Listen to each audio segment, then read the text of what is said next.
Hello students, આજે આપણે જે કરશું એ છે તમારું યુનિટ નંબર 5. બરાબર. આ જે યુનિટ 5 છે એમાં તમારે એક ટોપિક આવતો હશે સાઉન્ડ. તો સાઉન્ડ જે છે, sound is one type of wave. બરાબર છે. એટલે કે જે તમારા સાઉન્ડ એટલે કે ધ્વનિ. જે ધ્વનિ છે એ શું છે તો કે એ જ એક પ્રકારના તરંગો જ છે. બરાબર. તો આના માટે આપણે પહેલાં વોટ ઇઝ વેવ્સ એટલે કે તરંગ એટલે શું એ પહેલાં આપણે સમજવું પડશે, અને એને રિલેટેડ જે કંઈ પણ ફિનોમિનન આવશે એ પણ આપણે સમજવી પડશે. એટલે આપણે અત્યારે એ કરીશું કે વોટ ઇઝ વેવ્સ. બરાબર. આ તમારે ક્યારેક એક્ઝામમાં પૂછાય, ન પણ પૂછાય, પણ તમને આનો આઈડિયા હોવો જોઈએ. એટલા માટે આપણે પહેલાં લઈશું વોટ ઇઝ વેવ્સ. બરાબર.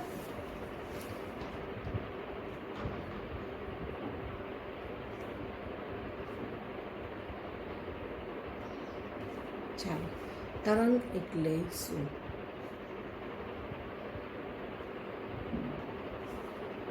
બરાબર. હવે તરંગ એટલે તમે જોયું હશે કે આપણે ગમે ત્યારે કોઈ પણ વેવને બતાવશું ત્યારે એને સાઇનોસોઇડલ વેવથી બતાવીશું, આ રીતે.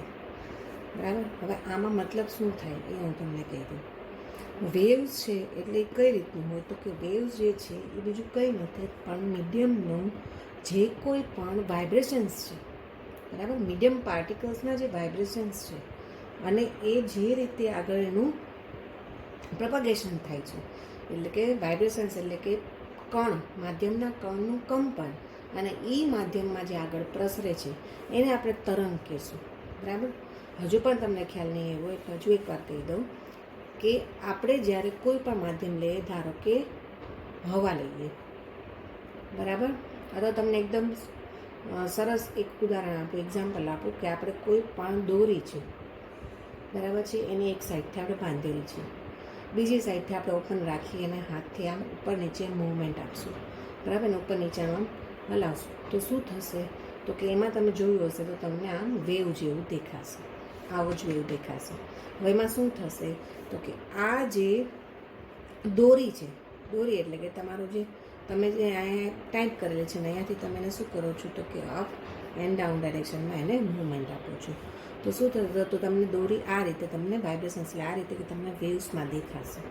હવે એ શું કામે દેખાશે? તમને ખ્યાલ છે કે દોરીનો જે અહીંયા જે પાર્ટિકલ હશે એ આમ પ્રોસેસ થઈ અને આનું પ્રોપગેશન થઈને તમારી સાઈડ અહીંયા આવતો નથી.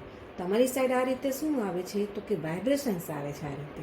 બરાબર. અહીંયા જે દોરીનો જે પાર્ટિકલ છે, જે થ્રેડ તમે લીધો છે, રોપ છે, એનો જે અહીંયા પાર્ટિકલ હશે એ પ્રોપગેટ થઈ એટલે કે પ્રસરણ પામી એ તમારા સુધી અહીંયા આવતો નથી. તમારા સુધી શું આવે છે તો કે આ જે છે એ વાઇબ્રેશન્સ એના બાજુના પાર્ટિકલને આપશે, એના બાજુના, આના બાજુના, આ બાજુ, આ રીતે જે વાઇબ્રેશન્સ છે એ પ્રોપગેટ થાય છે. બરાબર છે. કણ પ્રોપગેટ થતા નથી, પાર્ટિકલ જે છે એનું પ્રસરણ થતું નથી. શું આગળ આવે છે તો કે પ્રસરે છે શું તો કે એમાં જે માધ્યમ છે, એમાં જે કંપન છે એટલે કે વાઇબ્રેશન્સ છે એ જ આગળ એનું પ્રોપગેશન થાય છે. એટલે વેવ્સ એટલે શું તો કે propagation of vibrations of particle of medium. બરાબર. તરંગ એટલે શું તો કે માધ્યમના કણોનું પ્રસરણ, માધ્યમના કણોના કંપનનું પ્રસરણ, એને આપણે શું કહીએ છીએ? તરંગ. બરાબર. એટલે તરંગ જે ગતિ કરે છે એનો મતલબ શું તો કે જે કંપન છે એ આગળ એની ગતિ કરે છે. તરંગના કણ છે એક જગ્યાએથી બીજી જગ્યાએ જતા નથી, પણ એનું કંપન જે છે એ એક જગ્યાએથી બીજી જગ્યાએ જાય છે. બરાબર. એટલે આને આપણે કહીશું વેવ્સ, તરંગ. હવે આપણે જે આ જે વેવ્સ છે એ જનરલી કેટલા ટાઈપ્સના હશે તો કે 2 ટાઈપ્સ. બરાબર. જે તરંગ છે એના કેટલા પ્રકાર પડે? 2. આ તમારે માઇન્ડમાં રાખવાનું છે. પૂછાય ના પૂછાય અલગ વાત છે, પણ યાદ પણ રહી જશે તમને, એકદમ ઇઝી છે. બરાબર. એના 2 પ્રકાર છે. જે વેવ્સ છે એના 2 ટાઈપ્સ છે. એક તમે કહેશો મિકેનિકલ વેવ. બરાબર. અને બીજું જે છે નોન મિકેનિકલ. એટલે કે એકને મિકેનિકલ એટલે યાંત્રિક તરંગ, અને બીજા જે છે એ બિન યાંત્રિક તરંગ. બરાબર. એટલે પહેલાં આપણે આ લઈશું વોટ ઇઝ મિકેનિકલ વેવ. એટલે કે યાંત્રિક તરંગ એટલે શું? હવે મિકેનિકલ વેવ એટલે હું તમને કહી દઉં કે કયા વેવ્સ, બરાબર. આપણે અહીંયા અર્થ પર રહીએ છીએ પૃથ્વી પર, તો આપણે અહીંયા એટમોસ્ફિયર છે, હવા છે. અહીંયા માધ્યમ શું છે? હવા, બરાબર. હું બોલું, તમે સાંભળી શકો, તમે બોલો, બીજા સાંભળી શકે. એ કોના લીધે સાંભળી શકે છે? કારણ કે આપણી વચ્ચે શું છે કે એટમોસ્ફિયર છે, હવા છે એ માધ્યમ છે, બરાબર. મીડિયમ પ્રેઝન્ટ છે, એટલે હું બોલું તો તમે સાંભળો છો. કારણ કે હું જ્યારે બોલું ત્યારે જે હવાના માધ્યમના કણ છે, એટલે કે જે મીડિયમ પાર્ટિકલ્સ છે, એર મીડિયમ પાર્ટિકલ્સ, એમાં શું થશે તો કે વાઇબ્રેશન્સ થશે, અને એ વાઇબ્રેશન્સ છે એ તમારા કાન સુધી આવે. તો આ રીતે આપણે એકબીજાને સાંભળી શકીએ છીએ, બરાબર. સપોઝ આપણા વચ્ચે કોઈ પણ જાતનું મીડિયમ છે નહીં, તો હું કદાચ બોલીશ તો પણ તમે સાંભળી શકશો નહીં, બરાબર. આ શું કામ? કારણ કે આપણા વચ્ચે મીડિયમ છે નહીં. તો એનો મતલબ શું થયો કે હું જે બોલું છું એ કયા વેવ્સ છે? સાઉન્ડ વેવ્સ, બરાબર. તો સાઉન્ડ વેવ્સ જે છે એના માટે મીડિયમ જરૂરી છે, બરાબર. એના માટે માધ્યમ જરૂરી છે. જો હવા એ માધ્યમ ન હોય તો આપણે એકબીજાને આપણે બોલીએ પણ બીજા સાંભળી શકતા નથી. એટલે શું તો કે સાઉન્ડ વેવ્સ છે એનું પ્રોપગેશન થઈ શકશે નહીં. જે ધ્વનિ તરંગ છે એ આગળ પ્રસરી શકશે નહીં. એનો મતલબ શું કે ધ્વનિ તરંગ માટે માધ્યમ હોવું જરૂરી છે, બરાબર. તો કેવા, એટલે ધ્વનિ તરંગને કેવા તરંગ કહેવાય છે? યાંત્રિક તરંગ. એનો મતલબ શું કે એવા તરંગ કે જેના પ્રસરણ માટે માધ્યમની જરૂર પડે છે, એવા તરંગને આપણે કયા તરંગ કહીશું? મિકેનિકલ વેવ્સ, બરાબર. હજુ એક વાર કહી દઉં, the waves which is required medium to propagate through it, બરાબર છે. એવા તરંગો કે જેને પ્રસરવા માટે માધ્યમની જરૂર પડે છે, તો એવા તરંગને, બરાબર છે, this type of waves is known as mechanical waves. તો આવા તરંગને આપણે કેવા તરંગ કહીશું? યાંત્રિક તરંગ. જેના માટે માધ્યમની જરૂર છે એ કેવા? તો કે મિકેનિકલ વેવ્સ, યાંત્રિક તરંગ, બરાબર. એનું તમને મેં એક્ઝામ્પલ આપી દીધું. કયું? તો કે સાઉન્ડ વેવ્સ.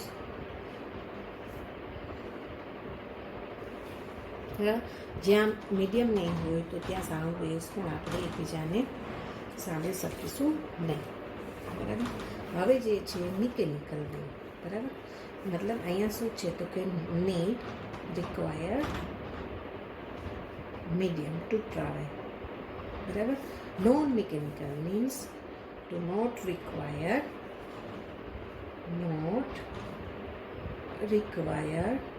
medium,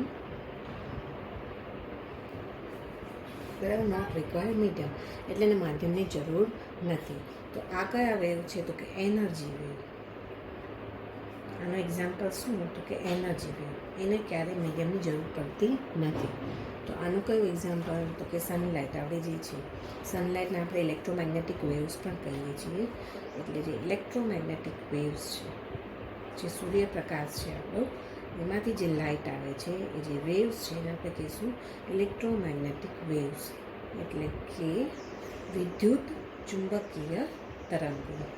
હવે તમને ખ્યાલ જ છે, અર્થ એટમોસ્ફિયર છે એની તમે બહાર જાઓ, બરાબર છે, જે પૃથ્વીનું વાતાવરણ છે એની બહાર જાઓ, તમને ખ્યાલ છે કે અહીંયા કોઈ પણ જાતનું માધ્યમ છે નહીં, બરાબર. તો પણ જે છે સૂર્યના કિરણો આપણા સુધી આવે છે, મતલબ એનું તો પણ પ્રસરણ થાય છે, તો પણ એ ટ્રાવેલ થઈ શકે છે, તો પણ એનું પ્રોપગેશન થઈ શકે છે, બરાબર. શું કામ નહીં? કારણ કે એને મીડિયમની જરૂર છે નહીં. એટલા માટે જે ઇલેક્ટ્રોમેગ્નેટિક વેવ્સ છે એને આપણે કયા વેવ્સ કહીશું? નોન મિકેનિકલ વેવ, બરાબર. સો આ નોન મિકેનિકલની તમે ડેફિનેશન આપો તો શું આપી શકાય? The wave which doesn't require any medium to travel, બરાબર. બિનયાંત્રિક તરંગો એટલે એવા તરંગો કે જેને પ્રસરવા માટે માધ્યમની જરૂર પડતી નથી. તેવા કયા તરંગો છે તો કે શક્તિના તરંગો. અને શક્તિના તરંગો કયા તો કે આપણે જે સનલાઇટ આવે, જે વિદ્યુત ચુંબકીય તરંગો છે એ એક પ્રકારના કેવા તરંગો છે? શક્તિના તરંગો છે, બરાબર. એટલે એને પ્રસરણ માટે માધ્યમની જરૂર પડતી નથી. એટલે આ રીતે તમારે થશે. હવે કોઈ પણ જાતના વેવ્સ હોય, બરાબર. અમુક એવી ફિનોમિના છે જે તમારે જાણવી જરૂર પણ એ વેવને રિલેટેડ છે, પછી મેકેનિકલ વેવ હોય કે નોન મેકેનિકલ વેવ હોય. તો આપણે એ 1 by 1 લઈએ. બરાબર. કઈ કઈ ફિનોમિના છે એમાં સૌથી પહેલાં આપણે જે લઈશું એ છે આપણે લઈશું તો કે સૌથી પહેલાં આપણે લઈએ ફ્રીક્વન્સી. બરાબર. કદાચ એ સિક્વન્સમાં ના પણ આવે તમારા મટીરિયલમાં, પણ એ તમે અહીંયાથી જોઈ લેજો કે કઈ રીતે છે. હું સિક્વન્સમાં નથી કરાવતી અત્યારે. ફ્રીક્વન્સી એને સ્મોલ એફથી પણ બતાવાય અને ઘણા લોકો એને સ્મોલ એનથી પણ બતાવે છે. ફ્રીક્વન્સીને આપણે આવૃત્તિ પણ કહીશું ગુજરાતીમાં. બરાબર. આ બંને માટે લાગુ પડશે, મિકેનિકલ હોય કે નોન મિકેનિકલ હોય. છે તો એક તરંગને, તો તરંગ માટેની આ બધી તમને ફિનોમિના કરાવવું જોઈએ. એમાં જે આપણે પહેલાં કરીએ છીએ ફ્રીક્વન્સી, કે કોઈ પણ વેવ છે એને બતાવવા માટે આટલા ફેક્ટરની જરૂર પડશે. પહેલું જ શું છે આપણું ફ્રીક્વન્સી લેવાનું. બરાબર. ફ્રીક્વન્સી એટલે શું તો કે તમે કોઈ પણ આ રીતે એક પાર્ટિકલ લેશો. બરાબર. આ જે પાર્ટિકલ છે એની મીન પોઝિશન છે, એટલે કે એની પોતાની જગ્યા છે. એ એની પોતાની જગ્યાએથી એક વખત આમ ઉપર જશે અને એક વખત શું જશે, નીચે જશે. આ રીતે મૂવમેન્ટ કરશે. એક વખત ઉપર વાઇબ્રેટ થશે, એક વખત નીચેની સાઈડ વાઇબ્રેટ થશે એની પોતાની પોઝિશનમાંથી. બરાબર. આ રીતે વાઇબ્રેટ થશે. તો આવા વાઇબ્રેશન્સ કેટલા સમયમાં? In 1 second. 1 સેકન્ડમાં એ આવા કેટલી વખત વાઇબ્રેટ થઈ શકે, કેટલી વખત કંપન કરી શકે 1 સેકન્ડમાં. બરાબર. એને આપણે શું કહીશું? ફ્રીક્વન્સી આવૃત્તિ. એટલે કે જે માધ્યમનું કણ જે છે, બરાબર છે, એ 1 સેકન્ડમાં કેટલા કંપન કરે. બરાબર. એ જેટલા કંપન કરે એને આપણે શું કહીશું? ફ્રીક્વન્સી. બરાબર છે. એને સેકન્ડ. આવૃત્તિ. હવે ફ્રીક્વન્સી આપણે ઇંગ્લિશમાં જોઈ લઈએ. The number of vibrations to complete in a second, it is called frequency. બરાબર છે. જેટલા વાઇબ્રેશન્સ થશે 1 સેકન્ડમાં એને આપણે શું કહીશું? ફ્રીક્વન્સી. બરાબર. એટલે આનું જે યુનિટ થશે ફ્રીક્વન્સીનું યુનિટ, એકમ શું થશે? Second inverse. યુનિટ શું થાય? Second inverse. 1/2 સેકન્ડ એમ. એટલે આ એનો જે છે એકમ થશે. બરાબર. અને બીજું, આ જે ફ્રીક્વન્સી સૌથી પહેલાં આપણને હર્ટ્સ નામના સાયન્ટિસ્ટ આપી હતી, એટલે એનું બીજું યુનિટ હર્ટ્સ પર થશે, જે આપણે ફર્સ્ટ યુનિટમાં જોયું. બરાબર. એટલે frequency again I repeat, frequency means what? The number of vibrations to complete in 1 second. It is called frequency. 1 સેકન્ડમાં કણોના કંપનની સંખ્યાને આવૃત્તિ કહે છે. બરાબર. જેનો એકમ છે સેકન્ડ ઇન્વર્સ અને અથવા તો હર્ટ્સ. આ બંનેમાંથી એક યુનિટ તમારે લખવાનું. બરાબર. હવે આપણે જે બીજી એને રિલેટેડ બીજી ફિનોમિના છે આપણે જોઈશું. એ જે છે એ છે એમ્પ્લિટ્યૂડ. બરાબર. એમ્પ્લિટ્યૂડ એટલે કે કંપ વિસ્તાર. એને આપણે કેપિટલ એથી બતાવીએ છીએ. કંપ વિસ્તાર એટલે શું એ હું તમને કહી દઉં. મેં તમને આની પહેલાં અહીંયા આગળ લીધેલું જોતું. ધારો કે આ એક મીડિયમનો પાર્ટિકલ છે આ રીતે. બરાબર. એ વાઇબ્રેટ થશે તો જ તમને વેવ મળે. વાઇબ્રેટ થશે એટલે શું થશે તો કે એ એક વખત એક મેક્ઝિમમ સાઇઝથી ઉપરની સાઈડે વાઇબ્રેટ થશે અને એક મેક્ઝિમમ જે વાઇબ્રેટ થઈ અને એ નીચેની બાજુ વાઇબ્રેટ થશે. બરાબર. એક એવી કન્ડિશન હશે કે જ્યાં એ મેક્ઝિમમ વાઇબ્રેટ થશે, અહીંયા પણ એ લોઅર સાઈડ પર મેક્ઝિમમ વાઇબ્રેટ થશે. બરાબર. તો અહીંયાથી અહીંયા એટલે એનું શું છે તો કે વાઇબ્રેશન્સ જ્યાં મેક્ઝિમમ છે આને આપણે શું કહીશું તો કે એમ્પ્લિટ્યૂડ. બરાબર. એટલે કે જેનું કંપન સૌથી વધારે અહીંયા છે તો આને એનું શું કહેવાય? કંપ વિસ્તાર. કારણ કે આટલામાં એ સૌથી વધારે વાઇબ્રેટ થાય છે. બરાબર. એટલે તમે જ્યારે વેવ લો આ રીતે હશે. બરાબર. વેવ એનો મતલબ શું કે અહીંયા એનું મેક્ઝિમમ વાઇબ્રેશન્સ છે. આ જે છે એને આપણે શું કહીએ? એમ્પ્લિટ્યૂડ. કંપ વિસ્તાર. એ મેક્ઝિમમ એનો વિસ્તાર છે, આનાથી વધારે નહીં થઈ શકે. એટલે આ જે છે મેક્ઝિમમ જે વાઇબ્રેશન્સ છે above or below of its main position. It is called amplitude. તો જેનો મહત્તમ કંપ વિસ્તાર છે, બરાબર, જે મહત્તમી કંપન કરે છે એનું શું કહેવાય? કંપ વિસ્તાર કહેવાય. બરાબર. આ જે છે એમ્પ્લિટ્યૂડ, બરાબર, એને આપણે શેનાથી મેઝર કરીશું? એમ્પ્લિટ્યૂડને, કંપ વિસ્તાર જે છે એને આપણે શેનાથી માપીએ? તો કે સેન્ટીમીટરથી, અને એનાથી માપશું. બરાબર. તો maximum displacement of a particle from its mean position is called amplitude. બરાબર. આ એનો એમ્પ્લિટ્યૂડ થયો. હવે આપણે જે જોઈશું એ છે periodic time 3.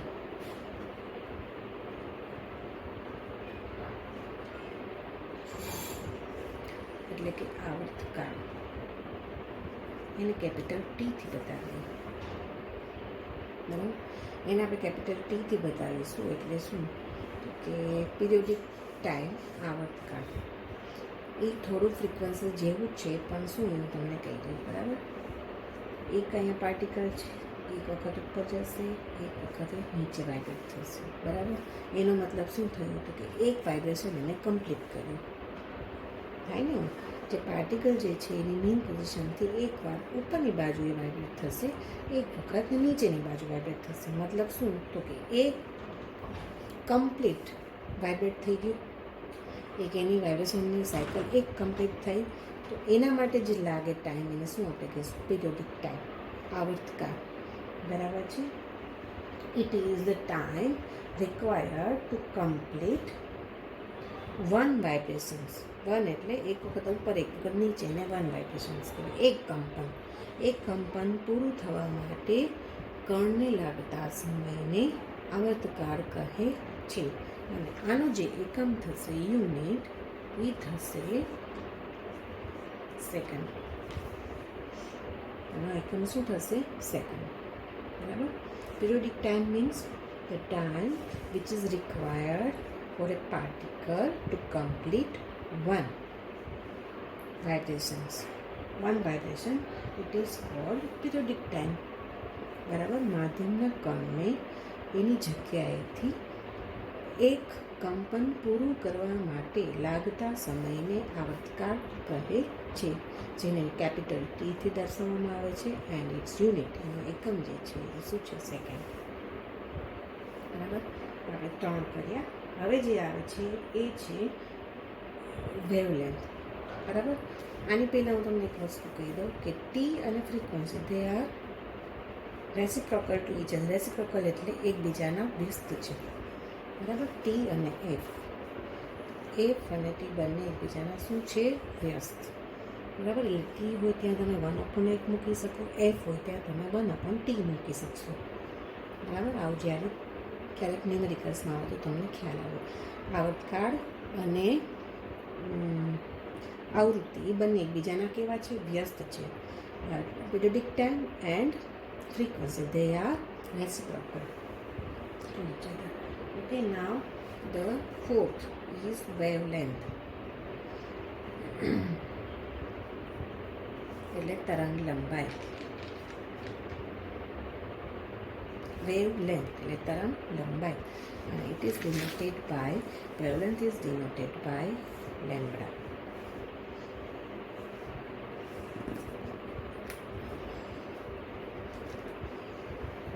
Now what is lambda?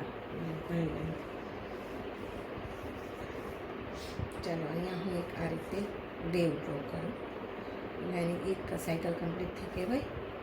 બરાબર.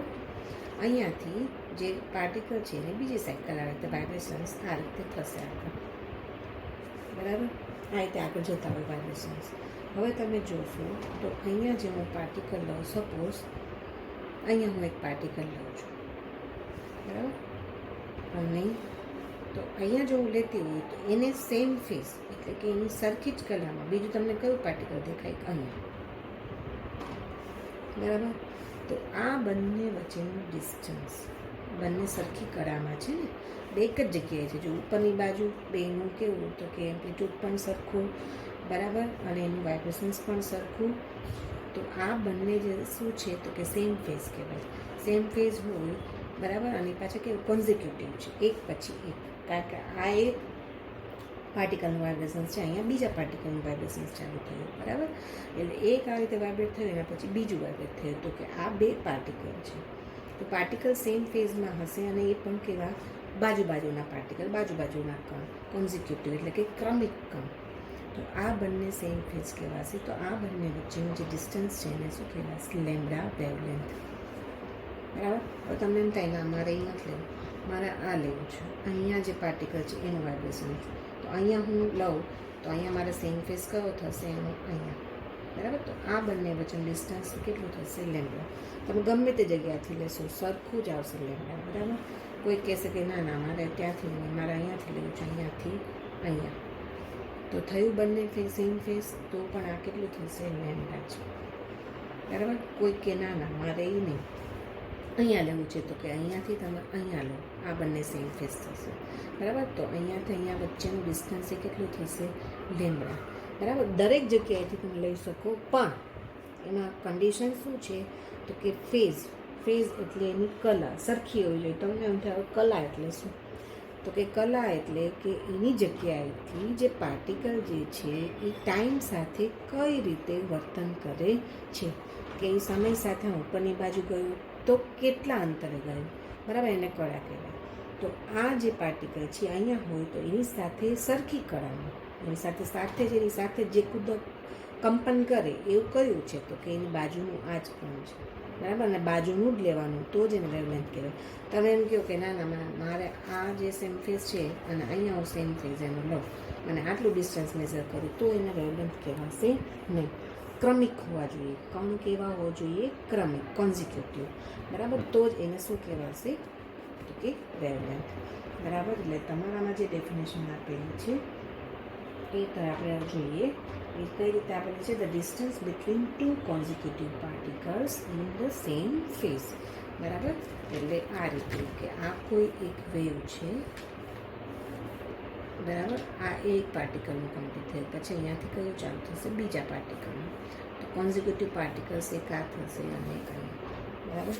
તો એ તમે એની સેમ ફેઝ કહો તો કે અહીંયાનું અહીંયા. તો આ બંને વચ્ચેનું ડિસ્ટન્સ શું થશે? લેમ્બડા. કોઈક કે ના મારે આ લેવું, તો કે આ અને આ, તો આ સેમ ફેઝ થશે. આ રીતે એટલે કોન્ઝિક્યુટિવ હોવું જોઈએ, એક પછી એક.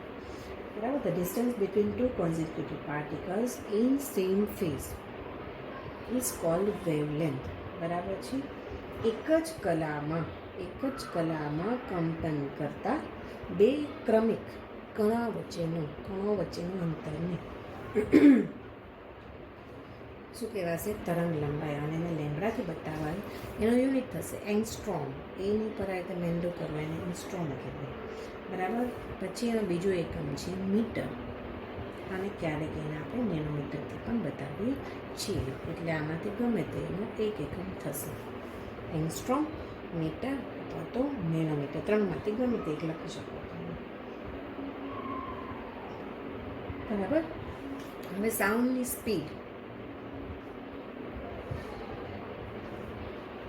સ્પીડ ઓફ સાઉન્ડ એટલે કે ધ્વનિ તરંગની ઝડપ એ તો આની જેમ જ હોય. સ્પીડ એટલે આપણને ખબર જ છે કે શું, એટલે કે distance upon time. Speed means distance upon time, એટલે કે ઝડપ બરાબર અંતરના છેદમાં સમય.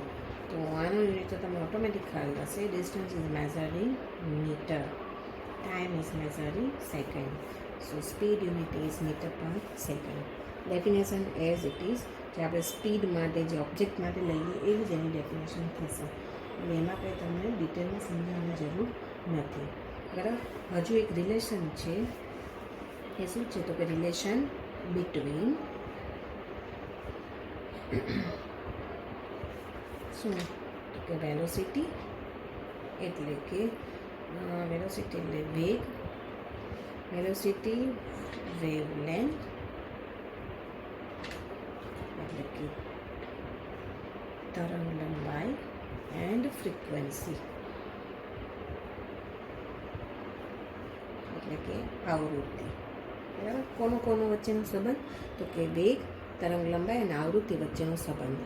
આ તમારે યાદ રાખવાનું છે, ઘણા ફિલ્ડમાં કામ લાગશે તમને, બરાબર? એટલા માટે હું કરાવું છું. તમને મટીરિયલમાં હોય આપેલું કે ન આપેલું હોય તો આ તમે સમજી લો. અત્યારે વેલોસિટી, વેવલેન્થ, ફ્રીક્વન્સી, આ ત્રણેય વચ્ચેનું રિલેશન શું છે, બરાબર? તો એ હું તમને કહી દઉં. આપણને ખ્યાલ જ છે, વેલોસિટી એટલે વેગની તમને વ્યાખ્યા ખબર જ છે. વેલોસિટી અને વેગની વ્યાખ્યા શું છે? તો કે વેગ એટલે બીજું કંઈ નહીં, પણ શું થાય તો કે વેલોસિટી મીન્સ ડિસ્પ્લેસમેન્ટ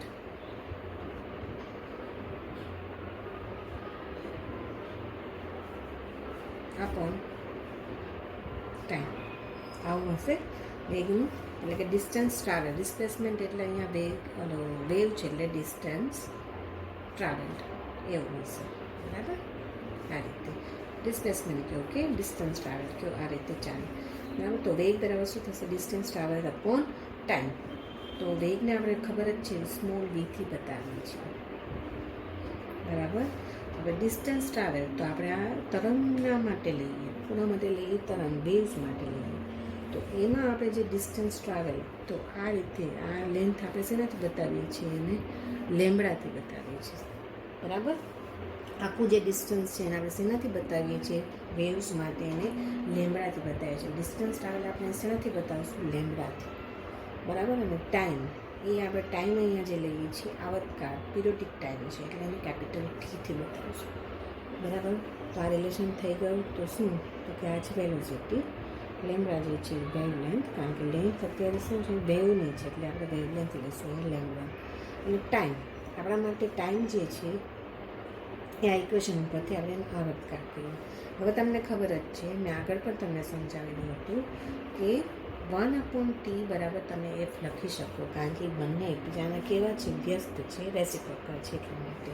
તો અહીંયા હું લેમ્બડા 1/t લખું અને 1/tની જગ્યાએ હું એફ કરી દઉં તો એમાં કંઈ પ્રોબ્લેમ આવે નહીં. તો v = લેમ્બડા એફ. એ મેં તમને આમ એ પણ કીધેલું હતું કે v બરાબર તમે લેમ્બડા એન પણ લખી શકો, કારણ કે ક્યારેક ફ્રીક્વન્સીને એનથી પણ બતાવવામાં આવે છે. તો તમે v = લેમ્બડા એન પણ લખી શકો છો. તો આ શું થઈ ગયું? તો કે v = લેમ્બડા એફ અથવા તો v = લેમ્બડા એન, બરાબર? એ શું થઈ ગયું? તો કે relation between velocity, wavelength and frequency. એટલે કે આ કોની વચ્ચેનો તમને સંબંધ મળ્યો? તો કે વેગ, પછી તરંગ લંબાઈ અને આવૃત્તિ વચ્ચેનો સંબંધ. એટલે આ ખાસ યાદ રાખજો. ક્યારેક ન્યુમેરિકલ્સમાં આ રીતે આ બહુ જ નાનો એવો હોય છે સમ, અને તમને આવડી જાય, બરાબર? ખાલી આમાં વેલ્યુ મૂકવાની, આ ડાયરેક્ટ તમને મળી જશે. તમને ક્યારેક એવું કહે કે તમે વેગ તમે કેલ્ક્યુલેટ કરો, વેલોસિટી કેલ્ક્યુલેટ કરો, ક્યારેક એમ કે વેવલેન્થ કેલ્ક્યુલેટ કરો, અને ક્યારેક એમ કે ફ્રીક્વન્સી કેલ્ક્યુલેટ કરો, તો એ તમને ઇઝીલી આ નામ પરથી આવડી જશે.